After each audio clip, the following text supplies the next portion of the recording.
Okay, we'll do an initial sound check here.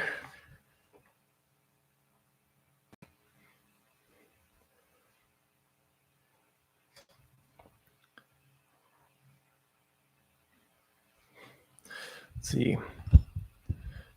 Can people hear me okay? Can we get a thumbs up in the chat?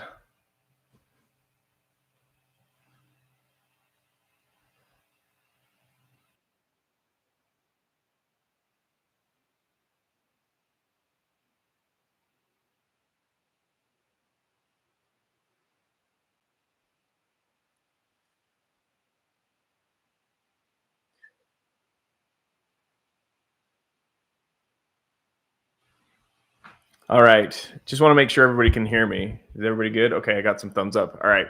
So, welcome to our live stream, everybody. You may notice that we're not in the anatomy lab. Part of that reason is we're having internet issues. I may look a little glitchy on this, but we're doing our best here. So we're in my little home office. And what we're going to do today is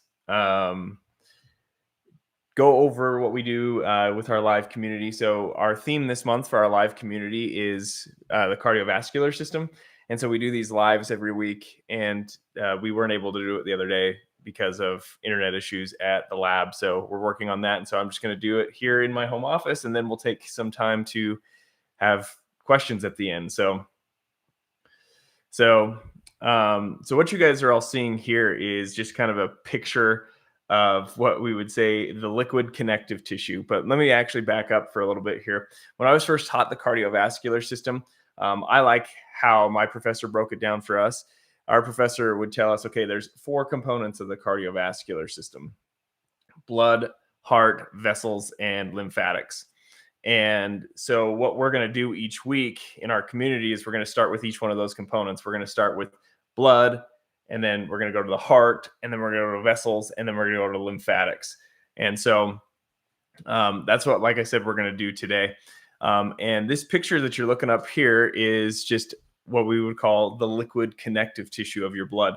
And what we'll see today is that the blood is made up of 2 main components: the liquid component, which we often refer to as the plasma, and then the cellular component. So if I actually show you that here, I'm going to slide over. You should see we've got this vial here. So this vial is representing the main components of blood here. So this component, hopefully you can see the mouse on here. The top portion is the plasma. And then we've got some other things like white blood cells and platelets down here. And then we've got the red blood cells. What's crazy about the blood is how many things it does for the human body. And so I want to kind of step back and talk about some of the main functions of blood and even some of the characteristics of blood. So blood is obviously going to be the main transport medium for our body. It dissolves substances inside, and it transports things to and from the tissues. When you think of the cardiovascular system is essentially, like, you can think of it as the most efficient irrigation system ever. It's so cool. I mean, the amount of cells that we have to deliver nutrients to, think about it. Our body's made up of trillions of cells. And for all those cells to stay alive, they have to get nutrients.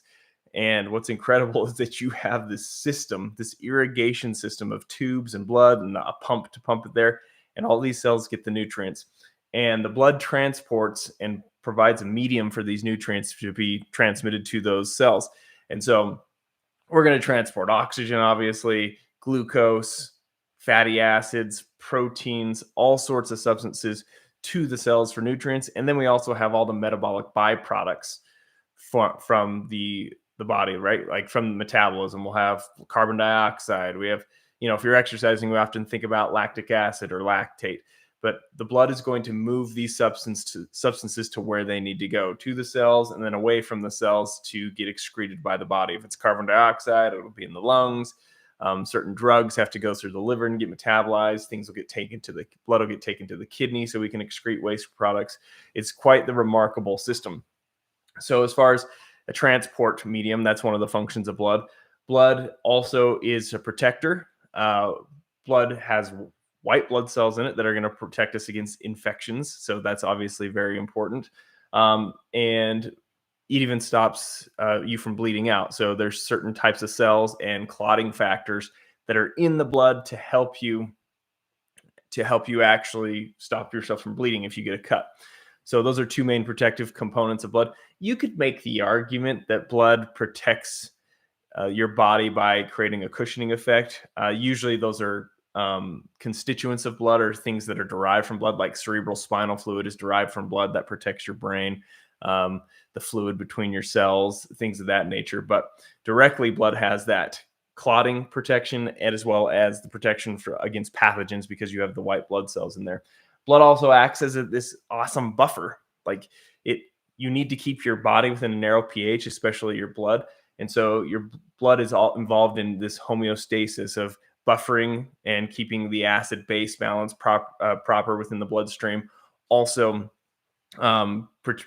providing the amount of fluid and solutes in and out of the cell. So if any of you have ever talked about like osmosis and learned about like how water flows from a higher concentration to a lower concentration, blood keeps supplying your interstitial fluids and the fluids inside your cells to maintain this balance. So it's pretty amazing that you can have this. Now, one of the things that I also want to talk about with blood is that we're going to talk about its components and what it's supposed to do, how it's supposed to work. Then if you've watched a lot of our YouTube videos, you know I love to apply these pieces of information that we learn to health and fitness. And so we'll talk about how the blood changes with exercise. We've mentioned that in some of our YouTube videos, but we'll reiterate it here and allow for some questions. But again, coming back to this vial that we're here, that I'm rubbing with the mouse. Hopefully you can see that tiny little mouse on there that I'm putting on the screen here. The top portion is representing the plasma, and the plasma makes up about 55% of your blood.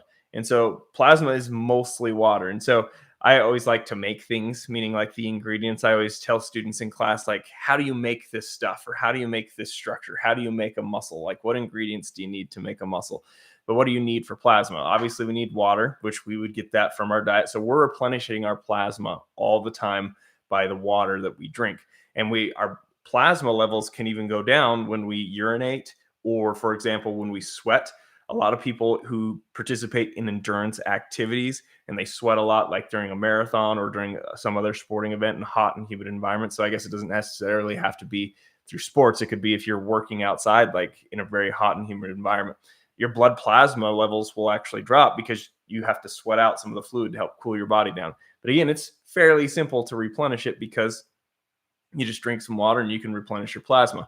But the plasma does not just only contain the water. It also contains plasma proteins and solutes, things like sodium, potassium, electrolytes are in there. Now, plasma proteins, there's a whole bunch of different plasma proteins that are found in the actual plasma. The most common one that you'll hear about is albumin. Albumin's produced by the liver. So the liver has a job in creating a constituent or a component of the blood. I always tell my students that think of albumin, this plasma protein, as like a little taxi cab for your blood, that it will actually transport other substances in the blood, especially fat soluble substances that don't like a water soluble environment. So their plasma is very important. And that's why people will do plasma donations, because they want those plasma proteins out of them that they are not producing. There's also immunoglobulins, like certain proteins in the plasma that are important for the immune system. So let me just repeat that one more time. Is like, if you've ever heard of people donating plasma, it's not that they necessarily want the water, because we can get people water. It's that we want the plasma proteins that, say, a patient or an individual with a health condition is not able to produce on their own. And so they will need a plasma donation. The next little part of blood is what we're seeing, this kind of yellowish color, the yellow, and I would probably put it more of a white color if I were to redo this drawing. And then we have the red color down here. This component that's in yellow, though, is a smaller cellular component, which would be representing the white blood cells that you're seeing in this picture. And then these smaller cells, these should be more cell fragments, but these are the essential thrombocytes. So we have leukocytes and thrombocytes, this yellow component on this vial here. And so for those of you who've taken class before, you know that the leukocytes stand for white blood cells, and those are in charge of helping you fight off infections, even involved in tissue repair. They engulf foreign substances. And the thrombocytes are called platelets because throm means clot. And so these help you clot, like if you get cut or bleeding or things of that nature. Now, clotting can get quite complicated. Like if you've ever heard or taken a physiology class and you hear about like the coagulation cascade, that's one of those things that physiology students love to hate learning, I guess you could say. But we could do a whole video on that as well. But just kind of keep in mind that this is a small cellular component of the blood. And I'll just repeat myself. The plasma made up about 55% of the blood, and the cells make up about 45%. And of that 45%, the majority are going to be the red blood cells, which we can see is making up the red component. Now, if you go back to this picture here, the red blood cells are some of my favorite cells because they are like so, I almost want to say purposeful, meaning they just have one major job in life, one major job, and that is to transport oxygen, right? I've zoomed in a better picture here. So here's our red blood cell. Here's the white blood cell over on the bottom right. And then the bottom left, we have a platelet. Now, those are not to scale because they would be different sizes compared to each other, but we just wanted to keep it so you could see what they'd look like. The red blood cell here, everything about it is designed to carry oxygen. Most of all the cells in our body contain a nucleus. And red blood cells actually start when they're developing. They start with a nucleus, but then they degrade it and get it out of the way. It's like, get out of here. You're taking up too much space, because they want to fill themselves with more oxygen. And the main component, or at least I should say substance that you find inside red blood cells is hemoglobin. Hemoglobin is an amazing molecule that is in love. This thing, hemoglobin, is attracted to oxygen like crazy. And so let me just give you some numbers here. You don't have to really like memorize these, but it's quite remarkable to think about. One red blood cell contains anywhere from 280 to 300 million molecules of hemoglobin. And each hemoglobin molecule can carry 4 oxygen molecules. And so think about how many oxygen molecules one red blood cell, that's over 1 billion oxygen molecules that one red blood cell could carry. Now, many of you have probably heard iron is involved in red blood cells, and iron is a component of hemoglobin. So you need iron to make hemoglobin. That's very important. So sometimes people who are deficient in iron can have iron deficiency anemia. And you also need B12 and folate to make red blood cells, but they're in different steps in the process. And so a lot of times in clinic, if I see a patient with anemia, there's ways to tease out if they have like vitamin B deficiency that's causing their anemia, if it's a folate or folic acid issue, or an iron deficiency issue. And so all 3 of those components are really important for one's diet to make sure they're able to create enough and functional red blood cells. Now, one other thing I think is really cool about red blood cells is their shape. They're these circular disc-shaped cells, and the center's kind of smooshed out. And that's all about creating more surface area to exchange more oxygen with the tissue. So even that shape, or that kind of indentation in the center of the cell, is designed for more surface area and more efficient exchange of the oxygen from the red blood cells to the tissues. The other thing that's really interesting about this is, I get geeked out about this because I love exercise, and many of you I just love, one of the things I love about exercise, as a little side note, is the energy systems. And if you've watched some of our videos, or if you've taken a physiology class before, you know there's generally like 3 energy systems we talk about. We talk about oxidative phosphorylation, which is essentially aerobic metabolism. We talk about the phosphocreatine system, which is an anaerobic system that occurs without oxygen. And then we have anaerobic glycolysis, which is when you break down glucose in the absence of oxygen, and you can make 2 ATP. Now, why did I mention that? Well, red blood cells are carrying oxygen, right? So one of the things you would not want to happen is to have the red blood cell steal some of that oxygen, or take some of it to make its own ATP, because this is a living cell. That they do have cellular processes going on inside the red blood cell, and these red blood cells need to stay alive, so they have to make ATP. But the red blood cells don't have any mitochondria. The red blood cells make their ATP from anaerobic glycolysis only. So that means they won't take any of the oxygen that they're carrying to make their own ATP. So I think that's just kind of cool how the body and the red blood cells have been like, we're going to keep the oxygen for all the other tissues in the body. We won't steal any of the oxygen for our own metabolism. We'll just make our own ATP through anaerobic glycolysis, which is pretty cool to think about. So that takes care of our red blood cells and our white blood cells for our general overview about this. I do want to mention a couple other things when it comes to just the characteristics of blood. Blood, when we think about blood, it's let me go back to our screen so I can show. One of the characteristics of blood I did but earlier is its pH. Blood has a very narrow range of pH. You want your blood to stay between 7.35 to 7.45, so it's slightly alkaline, or sometimes you might refer to that as basic, because neutral is right at 7. And any deviations outside of that 7.35 to 7.45, you can start to get some major health problems. And so we have extremely important buffering systems in our body to keep that pH very narrow. Blood's also a little bit more viscous than water. And if you've heard of viscosity, like kind of think of being more viscous than water is it's going to be thicker than water, slightly thicker than water. And it's also warmer than what you might think. We have it in the United States, when we haven't still converted to like Celsius or something like that. Body temperature is 98.6 degrees Fahrenheit, but blood is about 101.4 degrees, if my memory serves properly, Fahrenheit. So it's actually slightly warmer than body temperature.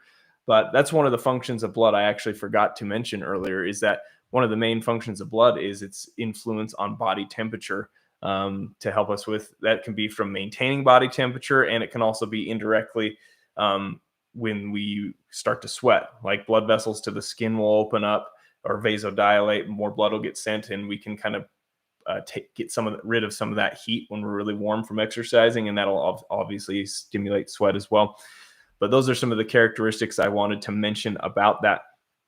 And then I want to shift gears, and we've teased a little bit about this, but I do want to shift gears to how your blood can change with exercise and from a health and wellness perspective. We obviously will talk about the Goldilocks principles a lot in our classes. That's a lot. The Goldilocks principle, if you haven't heard of that, is like, you don't want anything too low or too high. You want it in just the right range.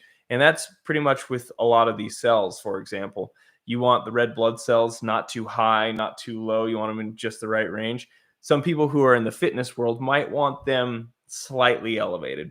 And there's people who do blood doping, or there's people who will take something called EPO or erythropoietin, because erythropoietin is a hormone that your body naturally creates to stimulate red blood cell production. And all these blood cells that you're seeing on screen, the red blood cells, the white blood cells, the platelets, they're all produced in the spongy bone, because the spongy bone has red bone marrow inside. And so when I'm coming back to blood doping, certain endurance athletes would like to have an increased number in their red blood cells, because if you had more red blood cells, in theory, that means you can carry more oxygen. And if you can carry more oxygen, you can take more oxygen to the exercising muscles and potentially have more energy, and therefore have increased athletic performance. And it's not really in theory. This happens. People have done this. People have taken EPO, which is, again, that hormone to stimulate more red blood cells. Most I guess, athletic sanctions disqualify you if you've been using EPO. The other thing would be blood doping, which would be like kind of the way of, like, another way of blood doping would be taking your own blood out and storing your blood for later. And so that blood you took out has red blood cells in it, and then your red bone marrow would reproduce or produce more of those red blood cells you just took out. And then during an event, right before you go to the event, you could inject those red blood cells back into you. I'm not saying that this is what you should do, but that's a way to potentially get more red blood cells in your body, and things that certain really competitive athletes have tried to do to give themselves an edge. Now, it doesn't come without risk, though. There's a range where you could have elevations in red blood cells above normal or high normal amounts of red blood cells, and you'd be fine, and it would probably be beneficial from an athletic performance standpoint. We see this all the time with people who train naturally at elevation, because if you train at elevation, you will stimulate your red bone marrow to produce more red blood cells because the atmospheric pressure is lower and your body's trying to suck in as much oxygen as it possibly can at those higher elevations. But you could, in theory, take way too much APO or inject way too many red blood cells in you, because if you increase your red blood cell count too much, that increases the viscosity, or in other words, kind of makes your blood thicker, and that would make it harder on your heart. I can't remember the number, so don't quote me on this exactly, but I read an article just a few days ago. I can't remember what year it was either, but there was a year where they actually counted how many athletes died from going too far with blood doping. Their blood got too thick. It was too hard on their heart to pump that kind of extra thick blood or that increased viscosity. So like I said, you can go way too far with something like blood doping.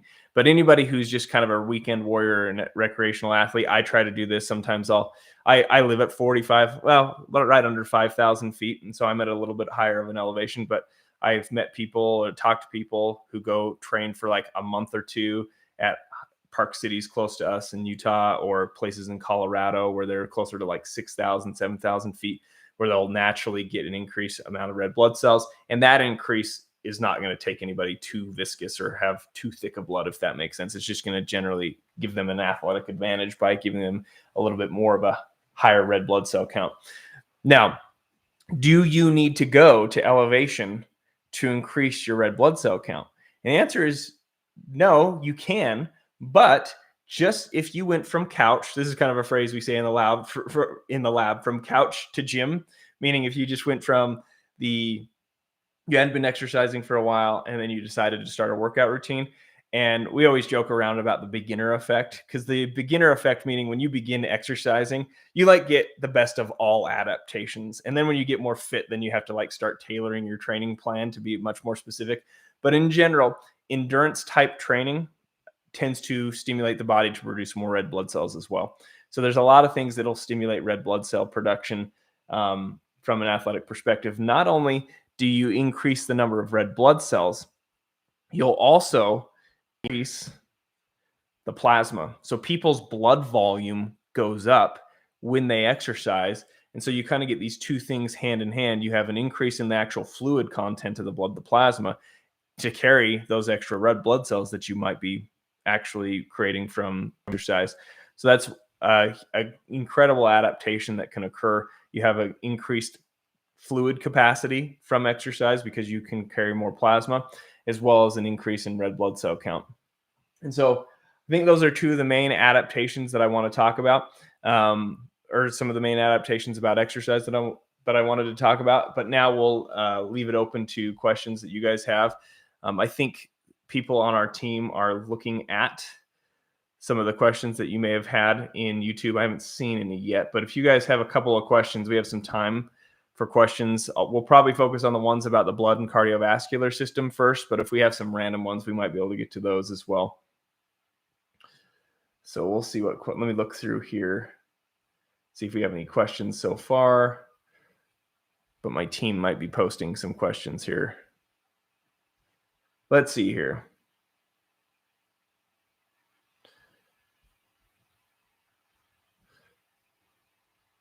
Maybe I'll just have to find them on my own.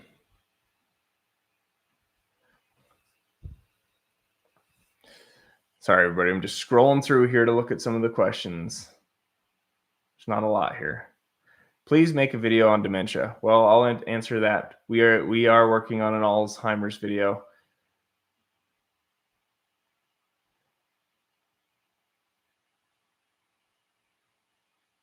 Okay, so there's a question that says, does blood run only in the veins and arteries, or is it present in the interstitial spaces too? I think that's a great question because it's just a clarification.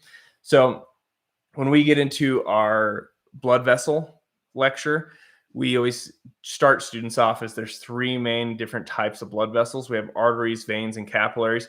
You can further subdivide arteries and veins into more muscular veins and more muscular or more elastic veins and in different types of things, and venules and arterioles. But for the most part, we say arteries take blood away from the heart. And we always say A for away because it's spelled as an A. So remember, arteries take blood away from the heart.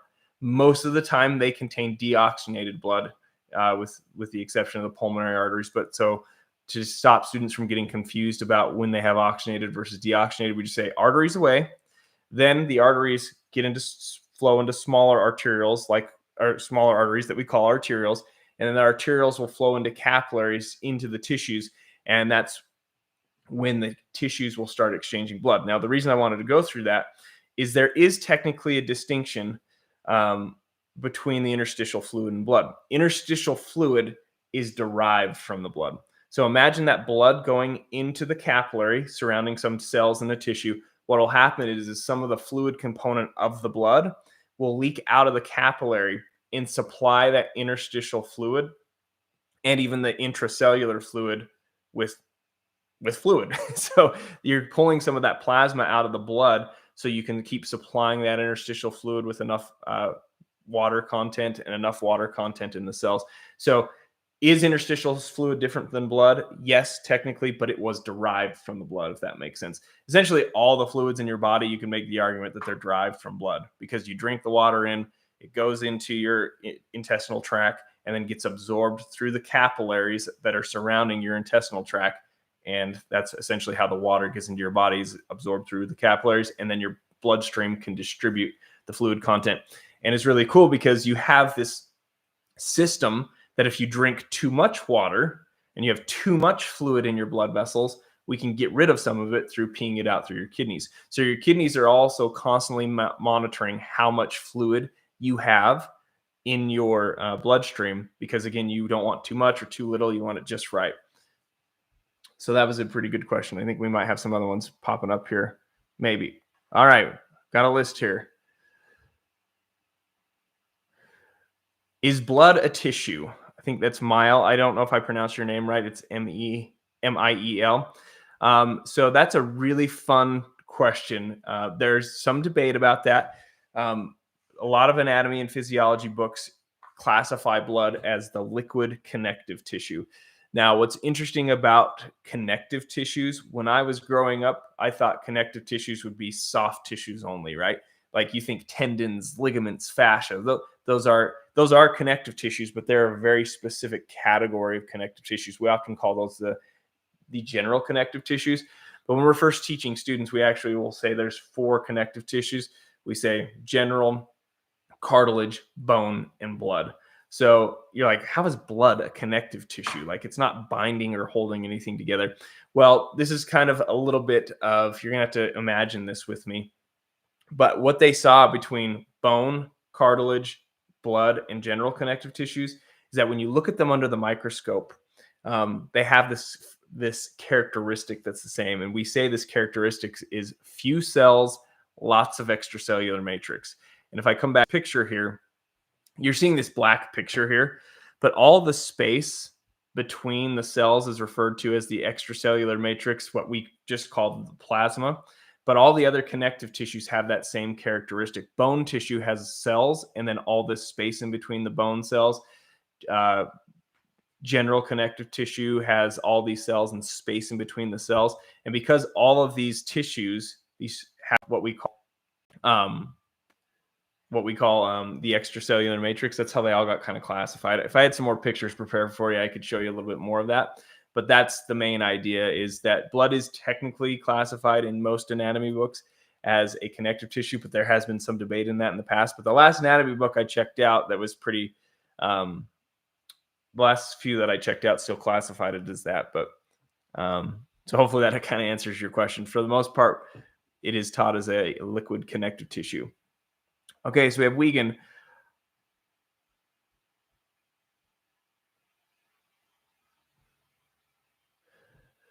Heart goes thump thump all the time, making the flow stop every few moments. How would the body react to a mechanical pump on a fixed RPM? Well, in theory, if you had a fixed RPM and you couldn't adjust the RPM, you'd have a hard time exercising. We have to be able to adjust the flow on demand with the heart. As soon as the demand goes up, you go running up the stairs, you go exercising. We have to be able to adjust the flow immediately with a heart. So if you had this like mechanical flow that's just constantly at a fixed RPM, cycling the blood throughout the body, that wouldn't work from a perspective of being able to adjust the flow for certain things like exercise. It's kind of a fun little thing to think about, though, as far as what if this or what if that. All right.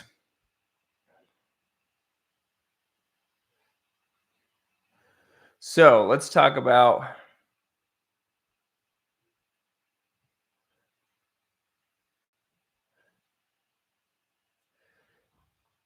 can you artificially create plasma proteins in the lab?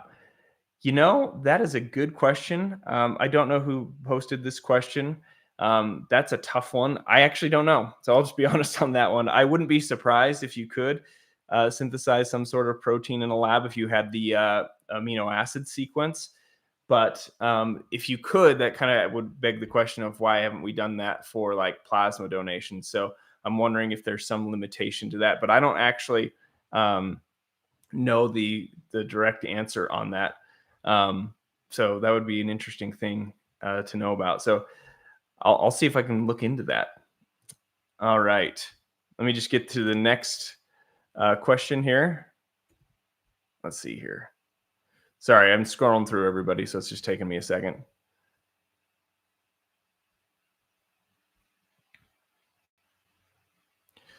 So somebody asked the question, what is stroke volume? Stroke volume is the amount of blood that's ejected from the left ventricle, and stroke volume can change with fitness.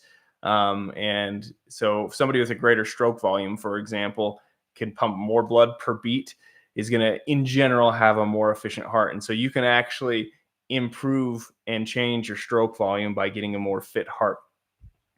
We have another question here from VT. How anemia affects red blood cells. So I touched on that a little bit earlier. So if you came in a little bit late, then maybe you missed that, but I'll just reiterate that again.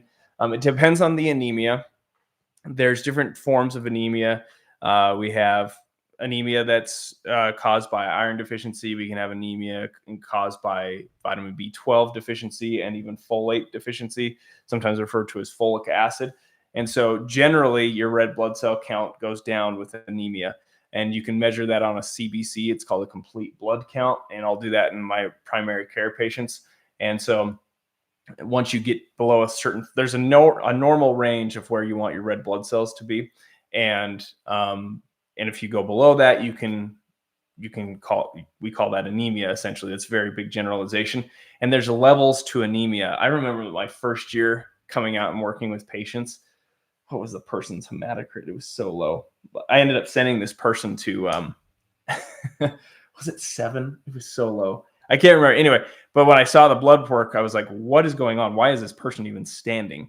So meaning like if I had the red blood cell count that this person had, I would not have been functioning. I would have been like passed out and things like that. But what I learned from that is that I was essentially approaching it from an acute phase. And what I mean by that is most of my patients who are anemic, they're just slightly below normal. They're not like severely anemic. And you can't even necessarily tell. Somebody who's very anemic, you could see it on their skin. They'd be pale. You'd see physical signs. But most of my patients who have mild anemia, you don't see the physical signs just by looking at them or doing a physical exam. They might feel like more fatigued than normal or a little bit more tired and have some other symptoms that they notice. But physically being able to see mild anemia, you don't really see that.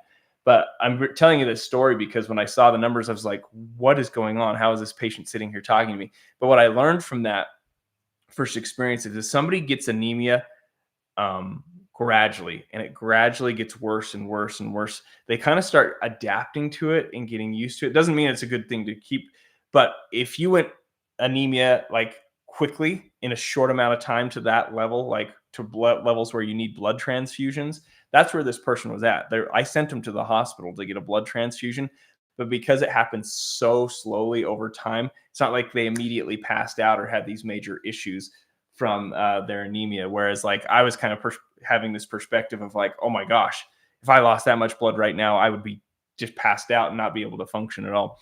So kind of an interesting thing. It's a random story, I know, but I wanted to share that a little bit. Let's see.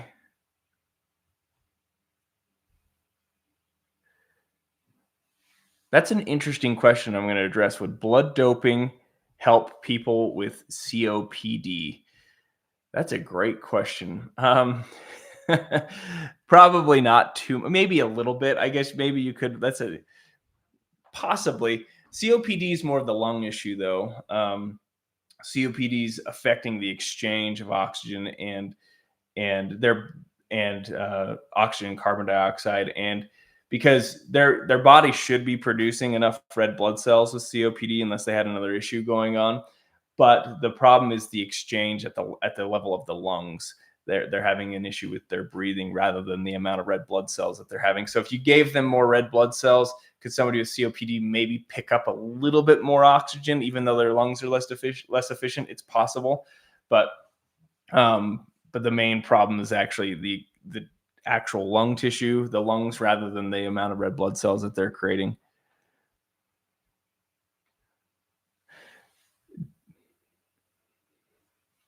Do you know anything about arterial vascular malformations? I apologize, everybody. There's so many questions that it's hard to get to all of them. So if I missed yours, I apologize. But I do have a story about vascular malformations, if anybody wants to hear about that. So malformation, so remember how I talked about arteries should flow into capillaries, and then the capillaries should exchange nutrients and waste products with the tissues, and then the capillaries then flow onto the vein on the other end, and then that blood gets taken back to the heart. And that's often why it's referred to as a circulatory system, because you take the arteries to arterioles to capillaries, exchange with the tissues, take that out of venule in a vein back to the heart. So that's the system you're supposed to have. And if you've ever seen a horror movie, hold on with me for this one. You're like, why is he going to talk about a horror movie here? When you cut an artery, and it's in like the horror movies, you see the typical like pulsation of blood. If an artery is cut, like every heartbeat, the blood squirts out. I know it's a little graphic, but the reason I'm telling you this is with arteries, they have more pressure. They have more pressure than veins. And a couple of reasons why arteries have more pressure than veins. One is they're closer to the heart. You go from the heart right into arteries. But then the arteries flow into capillaries. And I tell my students, capillaries are leaky. They need to be leaky, meaning they need to be able to exchange and leak out fluid to the cells and the tissues. And then the cells and the tissues need to be able to put in their waste products. So you're kind of doing this exchange of nutrients and waste products between the capillaries and the tissues. And then the capillaries will take those byproducts or those waste products out away from the tissue to take them to the liver, the kidneys, or even the lungs to be excreted so we can get rid of them. But one of the things that's crazy about that, or interesting, I should say, is because the capillaries are leaky, that decreases the pressure in the system. So meaning arteries have a ton of pressure and then they flow into the capillaries, but the capillaries leak. So that decreases the pressure on the other side of the veins. And that's why veins, two reasons, have less pressure. One, they're further from the heart, but they're after the capillary, where the capillary was able to leak and exchange. And so that pressure dissipated. Now, the whole reason I was talking about this was because a vascular malformation can have many different forms, but one is the arteries can just get this tangled wad and can be missing a capillary. So imagine this vascular malformation around a tissue where the capillary is missing.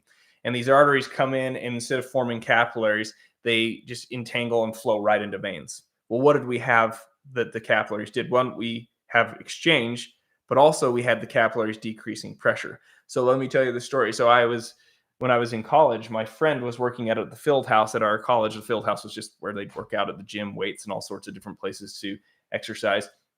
And he was lifting pretty heavily and he was straining. And all of a sudden he just felt something weird. He couldn't really describe it very well, but he felt something weird and he described it in the back of his head. He's like, something's not right. And so he immediately put the weights down and is like, I gotta go home. And so he rode the bus. So this is actually probably better that he was on the bus rather than he was driving himself, but it would still be scary nonetheless. He gets on the bus and he's telling me this first person. And he's like, I'm on the bus and all of a sudden I can't see anything. Like his vision goes out.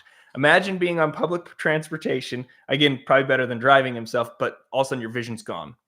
And so luckily he had his cell phone and he hands it to somebody. Somebody helps him on the bus. He's like, I can't see. Can you call my parents, my family?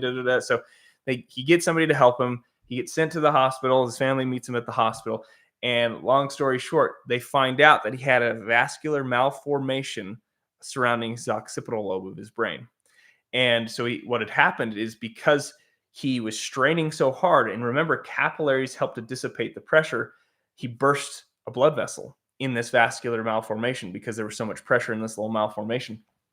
And when it bled, it put pressure. The bleeding, your brain's in a skull. Obviously, most of us have a pretty good idea, but that's why one of the reasons why brain bleeds are so bad. Having just straight up blood on the brain is irritating to the brain, but also there's no place for expansion because of the skull. So then what had happened is it put pressure on his occipital lobe even more. And your occipital lobe is the lobe that processes vision. And so then he couldn't see. Now, he had two neurosurgeons working with him. One's like, let's do surgery. The other one was like, let's not do surgery. The other one who was saying, let's not do surgery is because it was a small enough bleed that his body coagulated it on its own and stopped the bleeding. And his vision started slowly just coming back on its own.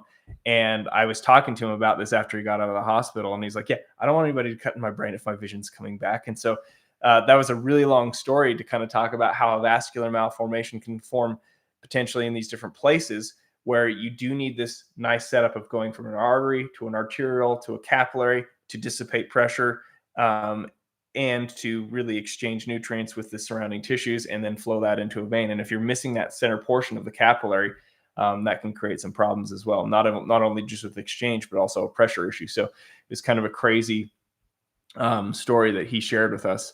And he's fine now. He actually went to medical school, and I haven't talked to him in years because this is years ago, but last time I heard he was doing just fine. So kind of a cool little story to bring up with that.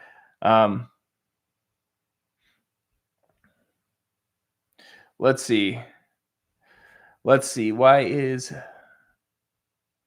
So here's a question. I think it's Sumya. Why is fasting required, recommended before blood tests?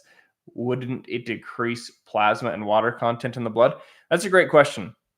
So I tell my patients they can still drink water. Water's generally okay for fasting for a blood test. If you didn't, it wouldn't change things too much just because you only have to fast for 8 hours. So fasting 8 hours, even if you didn't drink water, wouldn't create a huge difference in your blood test. The reason we're looking for it for fasting for typical primary care blood tests is because we're more concerned about the cholesterol and the glucose levels, whereas it won't change your CBC very much as far as like your red blood cell count, your white blood cell count, and your lipids. But if you had like a really fatty meal right before you came in to do a blood test and we were checking your cholesterol, that could affect your cholesterol levels. If you had carbohydrates or sugars before, that would make your blood glucose levels go up. And so we have these standards of like what pre-diabetes and what diabetic levels are. And so if somebody's been fasting for 8 hours, we have the standard. If your blood sugar is below 100, usually between 80 and 100 is where we typically will see it in somebody who has normal blood sugar levels, then we say your blood sugar levels are normal. If you're from 100 to 125, you're pre-diabetics, and then 126 and above is going to be diabetes. But now we also use like A1C and things of that nature for testing for blood sugar levels. And A1C wouldn't be affected as much if you were to eat before, but definitely the immediate blood glucose level, that real-time blood glucose level, would be affected by eating, as well as your lipid panel. So that's why we have people fast prior to those specific blood tests. And let's go to another question here. Let's see if I can pull these up.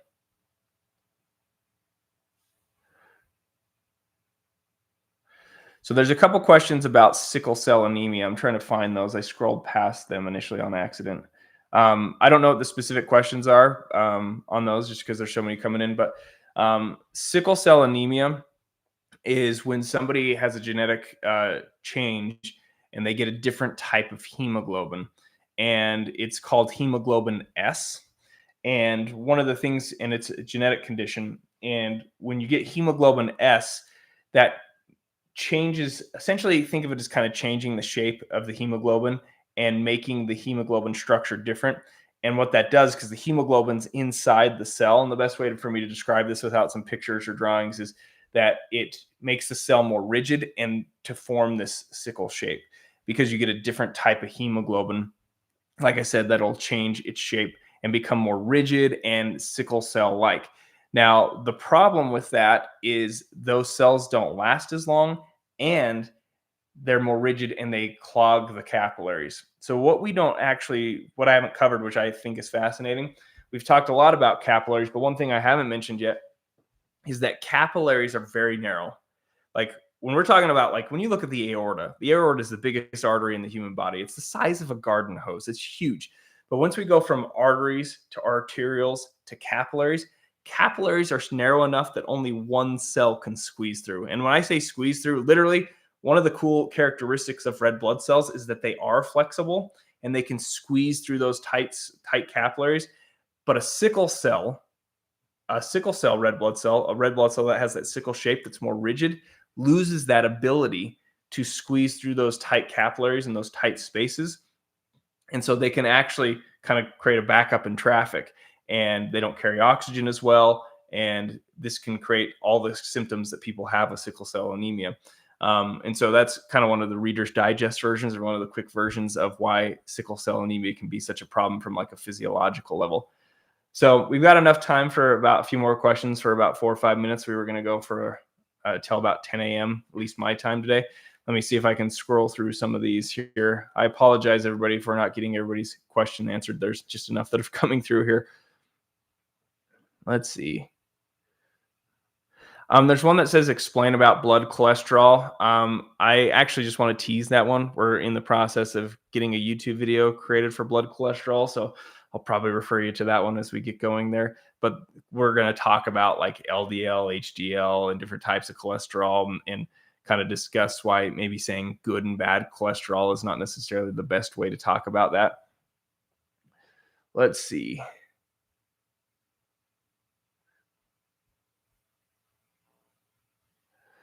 There's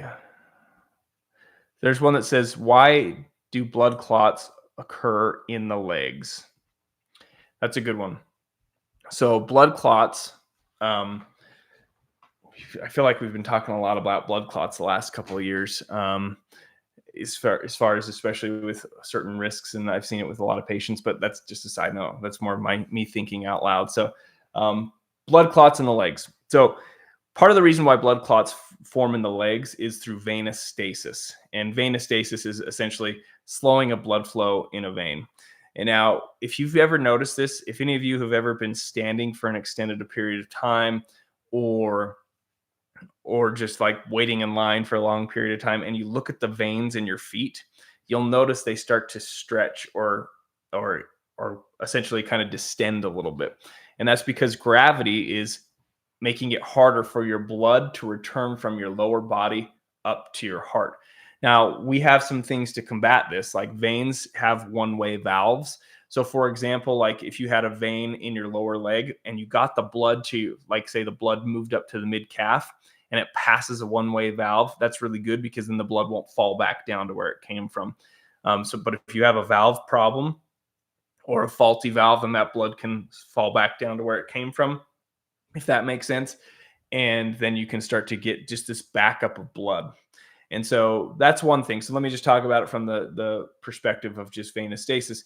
One of the reasons why we like to move around and contract our muscles is because the muscles in your body, when they contract, they usually squish and squeeze around those veins. And that actually helps milk and push blood back up towards the heart. So if you're walking around more than, say, just standing still, that'll help push and milk up some of the blood back up towards the heart.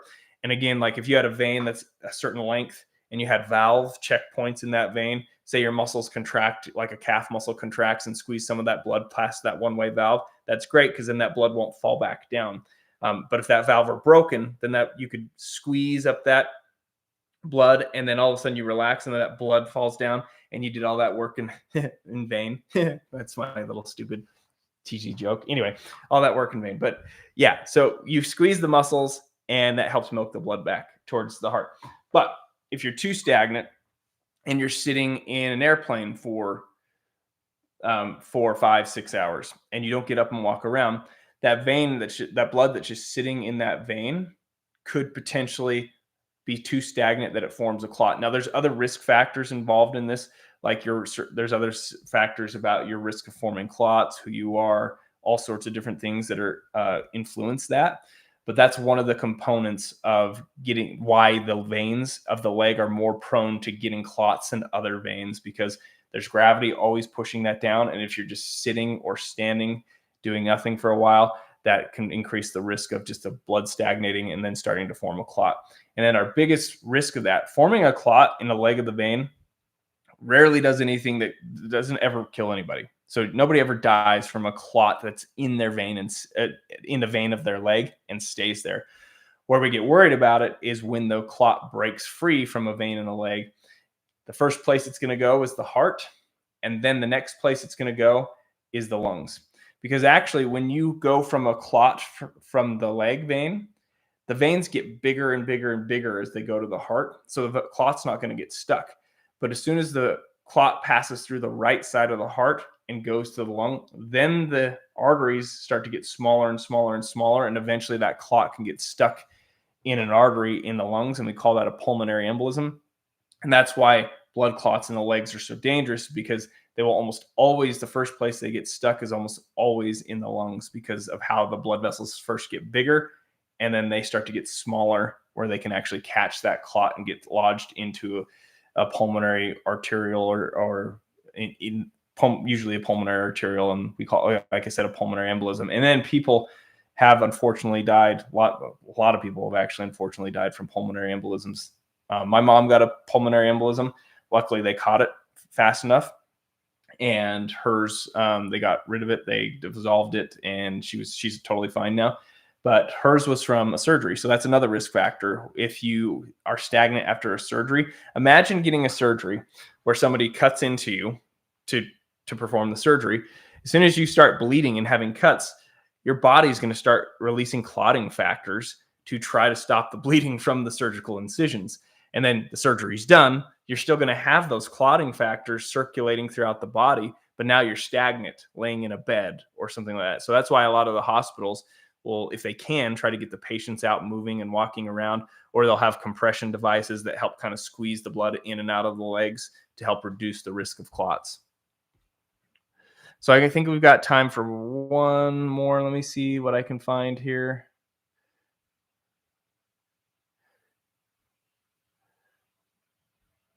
Let's see.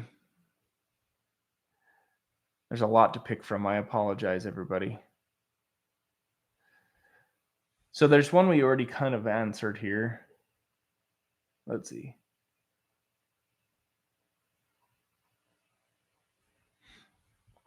Sorry, I apologize, everyone.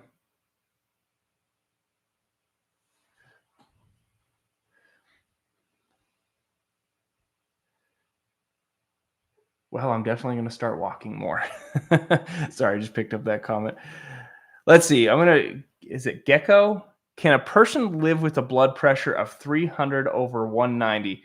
Or is there a max of blood pressure a human can resist? Because I knew someone with that and he was okay. He had edema, by the way. Well, 300 over 190, not very long. If you were to sustain that blood pressure, that would be an incredible amount. So let me give you an idea. In the hospital, when somebody gets above like 180 or 190, we start talking about hypertensive urgency and hypertensive emergencies. And then we really try to work to bring the blood pressure down. Now, do they die from having elevated blood pressure for a short amount of time? No, generally they don't. But in most cases, blood pressure, elevations in blood pressure, more reasonable numbers, I guess, for hypertension, like 150 over 90 or 150 over 95, blood pressure tends to be a silent, slow. We call it the silent killer, or slowly kills people. I'd need more context on this person who had 300. I'm assuming it didn't last very long. And the timeline, it'd be hard to know how long the body could last at 300, but that would be very, very, very high. And yes, there would be a limit to how much pressure you could put in that system before you had major problems of rupturing. One of the problems with having high blood pressure is that the organs don't like it. Like, you can really damage the kidneys by having that. Your eyes can get damaged by having that much pressure in the blood. All sorts of organs can get damaged. And so I'd need more context on that particular patient's case. If it was just a transient 300, if it was for extended period of time. But and apparently from the person who wrote that comment, they're okay. So I guess I would even further qualify, like, what does okay mean? Was there any collateral damage? Do they have any damage from it, or any issues that kind of occurred afterwards? But like I said, having a blood pressure that's high depends on how high and how long it's there for. But 300 is ridiculous. And if I had measured a patient that had 300 blood pressure, I'd be like, is that right? We got to check it again. Like, that'd be my first thing. Did we mess up on that blood pressure reading? Especially if the patient was like, if the patient wasn't having any symptoms, I would use that, say that would be our error. But you'd imagine the patient would have major symptoms at 300. So anyway, I appreciate everybody coming to this. Thank you so much for the questions and participating. Hopefully you learned something new. I apologize. Like, when we get it in the analytics, we'll probably have seen a few thousand people have come in here in and out of the chat. And so it's hard to get everybody's question. With our community app, we try to answer their questions first too, because they're part of our, like I said, our community app. If you guys are interested in that, check that out. We're going to have courses and things like that. I think we posted it or pinned it at the top of the chat if you want to. But again, if not, thanks just for supporting our YouTube channel and our social channels. We couldn't do it without all of you. And like I said, I apologize if I didn't get to all your questions. There was a lot that were coming through. And so we'll see you all next time.